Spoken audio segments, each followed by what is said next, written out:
Hi guys, व्हिडिओच्या सुरुवातीलाच एकदम आनंदानं आणि एक्साइटमेंटनं सगळ्यांना सांगतो आहे की यंदाच्या गणपतीला आपण एक बाईक घेतली TVS रेडर 125, जिचं नाव आम्ही भिंगरी ठेवलं आहे. आज तिच्यावरूनच आपण एक बाईक राईड करणार आहे. आपल्याला जायचं रायगडला. बाकीचा प्रवास तर आपण व्हिडिओमध्ये बघूच.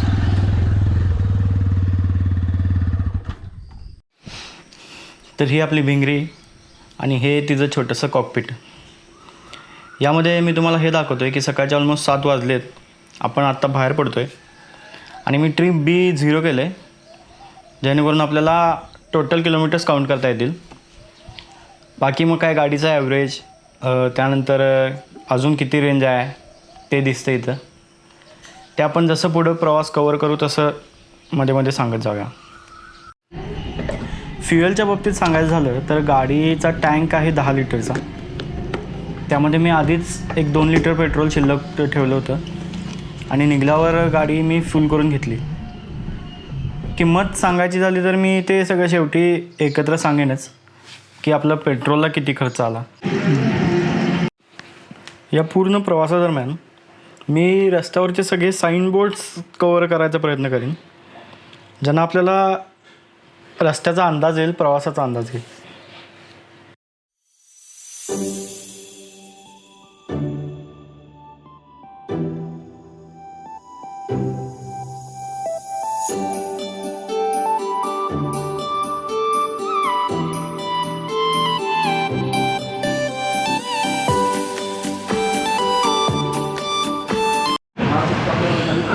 Good morning guys. आज पुन्हा एका शनिवारी आज आपली परत एकदा ट्रिप चालल्या आणि यावेळी एकटाच आहे मी. ट्रिपलिंगमधली दोघं गायब आहेत. परत एकदा किडनीवर आहे, टोल नाक्यावर. तर आता यावेळी तुम्हाला पहिल्यांदाच सांगणार आहे की आपण रायगडला चाललो आहे. कोल्हापूर ते रायगड आपल्याला आज करायचं आहे. म्हणजे आज एक हॉल्ट होईल. रायगडला पोचतो आपण आणि तिथं संध्याकाळी हॉटेलवर हॉल्ट करून सकाळी गड जायचं. आपल्याला माहिती आहे राज्याभिषेकला आपल्याकडे किती लोक जातात कोल्हापुरातून रायगड. प्रत्येक वेळी आपण स्वतः सर्च केलं की यूट्यूबवर काय व्हिडिओ आहे का बाबा की बाईकवरनं कोल्हापूर ते रायगड कसं काय डिस्टन्स काय आहे, खर्च काय येते, परत कुठला रस्ता न घ्यायला पाहिजे, काय अनुभव असते, हे सगळं मग म्हटलं आपणच करूया. मग यावेळी कोल्हापूर ते रायगड प्रॉपर पूर्ण व्हिडिओ करायचा प्लॅन आहे. मग त्यामध्ये आपलं खर्च किती येते, किती अंतर असते, कुठल्या रस्त्याने आपण जाणार आहे, सगळी जर्नी आपण या व्हिडिओमध्ये कवर करायचं आहे. 7:54 8 वाजलं. माझ्या अंदाजानं आपण एक 2-3 जाईल असं बघूया. आता हळूहळू थांबत निवांत जायचं आहे. एकटंच असल्यामुळं गाडी चालवलं नाही, निवांत जायचं. त्यावेळी आपण वेगळा रस्ता कराड मार्गे चाललो आहे. कराडमधनं पाटण आणि कुठला घाट आहे, कुंभारली घाटातनं ठिकाणी चाललो आहे. आणि येताना मग आपलं रेग्युलर महाबळेश्वर, मेढा, सातारा वगैरे ठिकाणी जायचं. मग चला जर्नी चालू करूया. तर नाश्ता करतो आणि निघूया. आता आपण कराड सिटीमध्ये आलो आहे. युजली रायगडला जायला आम्ही सातारा महाबळेश्वर मार्गे आंबेनळी घाटातून खाली उतरतो, परंतु यावेळी कुंभारली घाट एक्सप्लोअर करायचा होता म्हणून मुद्दामच कराडमधून लेफ्ट घेऊन चिपळूण खेड मार्गे जायचं ठरवलं आहे. याच रस्त्याला उजव्या बाजूला पुढे आपल्याला वसंतगडही लागतो.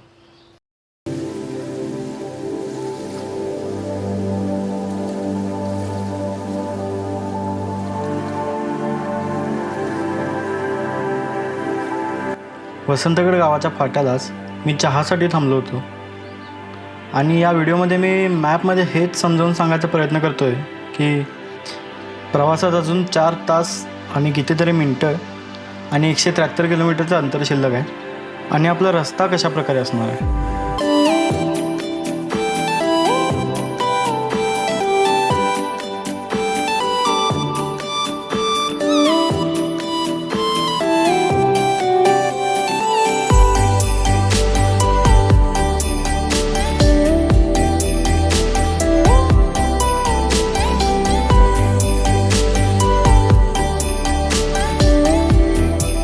आता आपण पोचलो आहे उंबरस चिपळूण रोडला कोडोली फाट्यावर. इथं आपल्याला कोयना ब्रिज दिसतोय, दाखवतो. कोयना पूर्ण सुकलेलं, पाणी नाही काय नाही. मग बहुतेक वरती डॅमला अडवल्यामुळे इकडे पाणी नाही असं वाटते. नदीत जरासुद्धा पाणी नाही. दाखवतो तुम्हाला. गाडीवर जाता मी थांबलो, एक स्टॉप घेतला. हे बघा समोर हे रस्ता आहे. हा ब्रिज दिसाला आहे आणि खाली नदीत पाणी बघा केवढं आहे.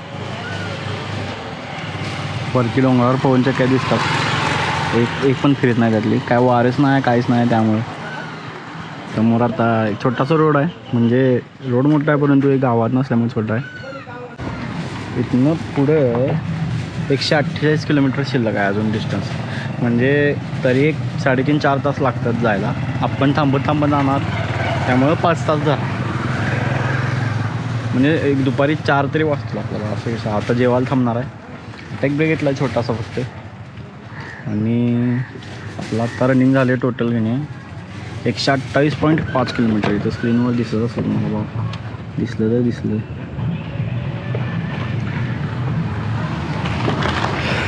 चला भेटू पुढं.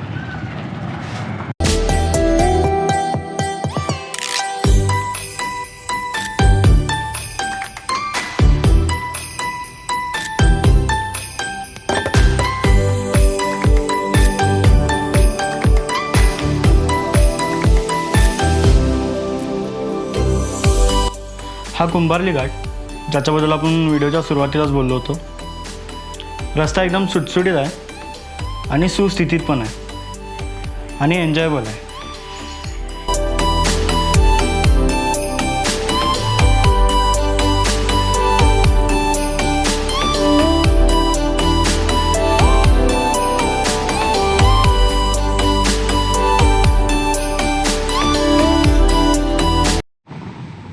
आता आपण चिपळूणमध्ये आलो आहे. इथं जवळजवळ आता जेवायचा ब्रेक झाला, सगळे ब्रेक झाले. चिपळूणमध्ये एक मित्र होता, त्याला पण भेटून झाले. इथनं एक 100 किलोमीटर. आता खेडवरनं महाड वाटतं आणि मग रायगड. अजून एक 100 किलोमीटरचं अंतर राहिले. आता वाजले 3 वाजून 8 मिनटं झाल्यात. अजून 2-2.5 तास लागणार आहेत आपल्याला. म्हणजे संध्याकाळी जाऊन आपण डायरेक्ट खाली पायथ्याला हॉटेलमध्ये स्टे करायला आहे आणि उद्या सकाळी उठून रायगड. जेवणाला मी एक चिकन ताट घेतलेलं आणि एक सोलकढी. ते जे मला काहीतरी 190 रुपये झाले. सगळा खर्च मी शेवटी सगळा खर्चाचा तपशील एकत्र करून फोटो टाकतो तुम्हाला. म्हटला कुंभारली घाटाचा तुम्ही आता बाकी मग पुढचा प्रवास तुम्हाला दाखवतो. चला.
खेड पावसानं जोरात स्वागत केलं आपलं. मागच्या क्लिपमध्ये बघितलाच तुम्ही पाऊस कसला वाढतो. आता आपण खेड आणि महाडच्या मध्ये आहे बरोबर. इथनं एक 30 किलोमीटर आहे महाड. आणि घाट आहे कुठला तरी छोटासा, कशेरी घाट आहे नावाचं. इथनं पाऊस थांबला. आता एक ब्रेक घेतला, थांबलो जरा, गाडी बघितलं. आता निघा परत. इथनं एक 30 किलोमीटर महाड, इथनं एक 20-25 आपलं रायगड.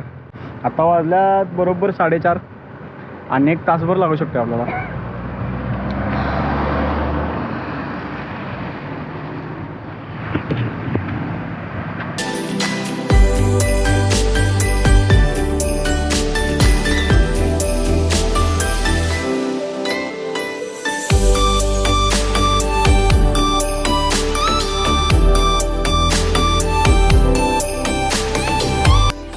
हा मुंबई गोवा हायवे आहे, एक्सप्रेसवे आहे. हा आपल्याला चिपळूणपासूनच सुरू होतो आणि पुढं शेवटपर्यंत आहे, म्हणजे एकदम रायगडचा टर्न घेईपर्यंत आपण याच हायवेवर असतो. चिपळूण सोडल्याच मला पावसानं गाठलं होतं, त्यामुळं हायवेवर पूर्ण तुम्ही बघू शकता पाणी वगैरे सगळं दिसते.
हा रायगडाकडे नेणाऱ्या वाटेचा अगदी शेवटचा टप्पा आहे. तुम्ही जेव्हा रायगडला याल तेव्हा तुम्हाला सुद्धा नक्कीच जाणवेल की इथूनच आपल्याला रायगड टकमकटोक नजरेस यायला सुरुवात होते. स्वराज्याच्या मातीचा सुगंध हवेत जाणवायला लागतो. इनफॅक्ट वेळ ही संध्याकाळची होती, त्यामुळं मावळतीकडे बघितलं तर आकाशही भगवं भगवं दिसत होतं. असं वाटत होतं की मी रायगडला नाही आलो तर या मातीनं, या वाऱ्यानं, या सुगंधानं, या रायगडानं स्वतः मला इथवर आणलं.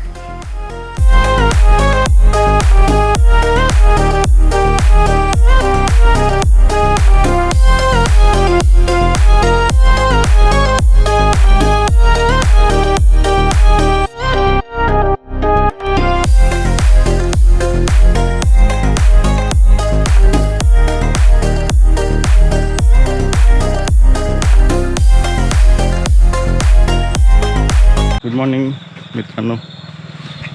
आज आपला रायगड ट्रिपचा दुसरा दिवस आहे. काल रात्री संध्याकाळी तुम्ही बघितलाच आम्ही आलो इथं खाली पाचाडमध्ये थांबलेलो. तिथंच एक दिसले काका, त्यांनी म्हणले आमचे रूम्स आहेत वरती रोपवेजवळ. आता आम्ही रायगड रोपवेजवळ एक सह्याद्री निवास म्हणून ह्यांचे रूम्स आहेत, तिथं स्टे केला होता. सकाळी आत्ता वाजल्यात 7:30. आता जाणार आहे वरती गडावर.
रेकॉर्डिंग.